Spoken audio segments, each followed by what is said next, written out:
தம்பி எஸ்டிஆர் போகும் தூரம் எனக்கு தெரிகிறது, உங்களுக்கு புரிகிறது. உங்களுக்கு கடமை இருக்கிறது.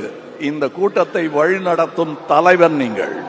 அந்த ரெஸ்பான்சிபிலிட்டியோட நீங்க இனிமே நடந்துக்குவீர்கள். ஏற்கனவே அப்படித்தான் இருக்கீங்க, இன்னும் கூடி இருக்கு உங்களுக்கு. அது சுமை அல்ல, சுகம். அனுபவிங்க.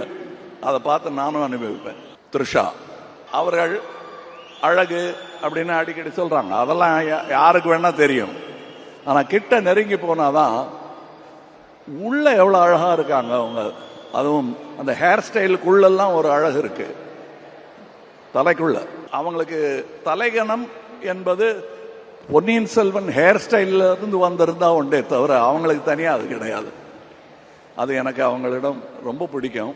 இரும்பு மாதிரி இருக்கும் பார்க்கும்போது, ஆனா உருக்கிடலாம், உருவாக்கிடலாம். அதை பண்ணியிருக்காரு மணி சார் இதுல.